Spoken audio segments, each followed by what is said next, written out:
Isang paalala, ang video na ito ay ayon lamang sa aking sariling pananaliksik. Hindi ko nais na pilitin ang sino man na maniwala sa videong inyong matutunghayan. Kung hindi kayo kumbinsido sa mga impormasyon at taliwas ang inyong paniniwala sa kaalamang aking ilalahad, maaari kayong gumawa ng sarili ninyong pagsisiyasat para sa inyong kakontentuhan. Ang videong ito ay gabay lamang sa mas malalim na kaalaman at pag-intindi at hindi gawa ng isang profesional. Naniniwala ako na malaya tayong magbigay ng opinyon at suhestyon bilang malayang mamamayan ng Pilipinas. Maraming salamat. Handang panindigan ni Vladimir Putin ang kanyang naging pangako noon na hindi ito susuko laban sa Ukraine at gagawin niya ang lahat upang siyang manalo sa kanilang laban. Sa kanilang laban sa Ukraine, hindi na lamang ipinapakita ni Vladimir Putin na dapat silang katakutan sa kanilang mga makabagong armas, kundi dapat din silang pangilagan ng ibang mga bansa dahil sa hindi sila nauubusan ng mga sundalo. Mga sundalong handang mamatay para sa kanilang bansa at handang sundin ang lahat ng ipinag-uutos ni Vladimir Putin. Pero dahil sa ilang taon na ang giyera sa pagitan ng dalawang bansa, marami-rami na rin ang mga sundalo ni Vladimir Putin ang nasawi na habang ang ilan ay mga baldado na at hindi na makakalaban. Kaya upang solusyonan niya ang issue na ito at para matustusan niya ang kanyang pangailangan sa mga sundalo, pinirmahan niya ang isang kontrobersyal na batas sa kanilang bansa na kung saan ang mga drug addict, mamatay tao, magnanakaw, kriminal, sa madaling salita ay mga preso ay nire-recruit niya bilang kanyang mga sundalo. Dahil sa sobrang pagkadesperado ni Vladimir Putin na manalo, lahat ay gagawin niya alang-alang sa kanyang pangako noon na dudurugin niya ang Ukraine. Pero syempre, iniisip din niya na sa kabila ng kanyang mga hangarin sa kanyang bansa, dapat ay kasabay nito ay ang hindi pagkakalubog ng kanyang bansa sa utang. Para matustusan ang kanyang war machine sa pinakamatipid na paraan, humingi siya ng mga sundalo ng North Korea na binayaran niya ng nasa 60% mas mababa ang sweldo kumpara sa mga regular na sundalo ng Russia. Bilang kilalang magkaibigan ang North Korea at ang Russia, hindi naman nagdalawang isip si Kim Jong-un at agad naman itong nagpadala ng kanyang mga sundalo sa Russia.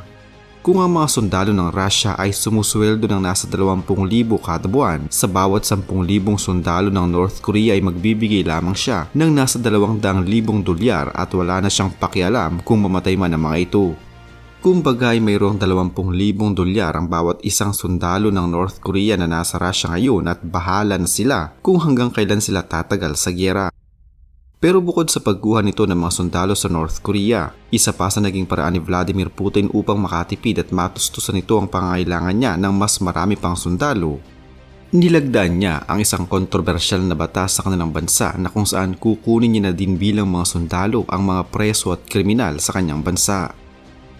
Nilahat ni Vladimir Putin ang mga bilanggo. Kung sino man ang nais na maging sundalo ay welcome kay Vladimir Putin kahit na mga kasalukuyang nililitis pa ang kaso at ang mga kriminal na may habang buhay na sentensya. Lahat ay maaaring mag-join sa armed forces ni Vladimir Putin. Mas okay nga naman ito lalo na sa mga nahatulan ng habang buhay na pagkakabilanggo na mamatay para sa kanilang bansa kaysa tumanda at mamatay sa loob ng kulungan. Marahil ay isa na rin itong kabayaran para sa mga kriminal at sa mga nagawa nilang krimen upang kahit paano ay matulungan nila ang kanilang bansa. Subalit maraming mga aktivista ang umalma sa ganitong patakaran ni Vladimir Putin.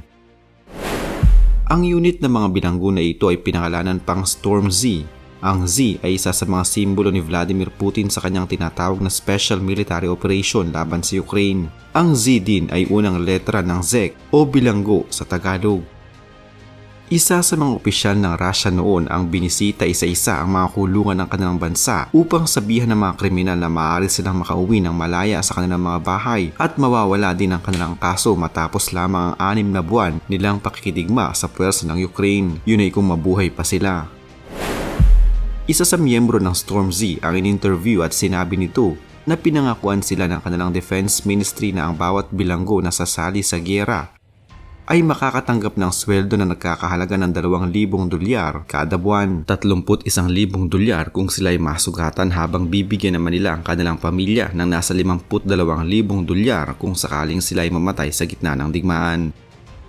Pwede na kung iisipin dahil malaking halaga na ito lalo pat hindi na inaasahan ng iyong pamilya na tatanggap pa ng buwan ng sweldo ang kanilang kamag-anak na alam na nilang makukulong ng habang buhay. Tiyak na marami ding mga bilanggo ang pipiliin ito kaysa naghihintay lang sila nang wala sa loob ng kulungan.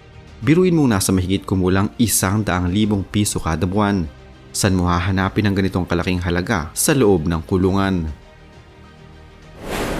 Pero syempre, mangyayari lamang ang lahat na ito at magtutuloy-tuloy kung ikaw ay buhay at mananatiling buhay. Subalit na makarating na sa battlefield ang naturang bilanggo, laking gulat nito nang malaman niya na ilalagay pala sila sa kung saan bungad na bungad at tila mga sakripisyo ng mga sundalo ng Russia. Ang mas masaklap pa, ipinwesto na nga sila sa harap, hindi pa sila binigyan ng sapat na armas para lumaban. Ang lalaki na ito na nagngangalang Sever Reali ay naputulan ng paa na malamang ay nakatanggap ng nasa 31,000 dolyar ay maituturing pa rin na swerte dahil karamihan sa mga kasama niya sa Storm Z ay hindi pinalad at umuwi sa kanilang pamilya na nakalagay na sa mga body bags. Noong una ay dinedeny pa ito ng Russia at sinabing hindi nila inilalagay sa delikadong posisyon ng mga bilanggo. Pero maraming mga lumabas na balita na araw-araw, ang mga namamatay ng mga sundalo ng Russia ay halos mga bilanggo o mga sundalo mula sa Storm Z. Dahil sa mga bilanggo na ang mga ito at wala nang magiging pakinabang sa kanilang gobyerno, hindi na din isinasaalang-alang ng Defense Forces ng Russia ang kaligtasan ng mga ito sa tuwing isasabak sa giyera at inilalagay na lamang sa mga pinakadelikadong posisyon na ayaw mapuntahan ng kahit na sinong sundalo. Handa si Vladimir Putin na gawin ang lahat manalo lamang laban sa Ukraine. Hindi nila alintana ang buhay ng kanyang mamamayan, preso man o malaya, basta para sa kanya ay dapat siyang manalo sa laban na ito. Kahit naman ata sinong sundalo ay medyo nag-aalangan sa tuwing sila ang inilalagay sa frontline. Sino ba naman kasi ang nais na malagay sa pinakaharap na tiyak na ikaw ang sasalo ng mga bala ng baril at bomba mula sa kalaban? Sa ngayon, bukod sa mga North Korean soldiers na humaharap sa puwersa ng Ukraine, ang mga sundalo mismo ng Russia ay wala ding tigil sa kanilang ginagawang pag-atake upang mapatras ang puwersa ng Ukraine. Subalit marami sa mga sundalo ng Russia ang nagrereklamo na at sinasabing pinabayaan na umano sila ng gobyerno ni Vladimir Putin. Sa isang lumabas na balita noong isang araw lamang, ang mga sundalo na humarap sa Ukraine sa isang barracks sa Novosibirsk ay nagpoprotesta sa ngayon dahil sa muli umano silang isinabak sa laban habang hindi pa sila magaling at ang ilan sa kanila ay mga bedridden pa. Ang ilan sa kanila umano ay may mga sariwa pang sugat subalit muli na naman silang dinala sa battlefield upang sumabak sa giyera. Karamihan sa mga sundalo ng Russia noon na nakikipagsagupan sa barracks ay hindi pa halos nakakakilos ng maayos pero isinabak silang muli sa laban noong 8 ng Nobyembre. Noong kinaumagahan, gumawa ng isang report ang isang sundalo at ayon sa kanyang report ay kailangan umano nila ng agarang medical treatment. Isa din sa kanyang mga kasamang halos maputulan na ng paa pero hindi pa din nagagamot. Ang report na ito ay hindi din dinala sa dapat nitong mapuntahan.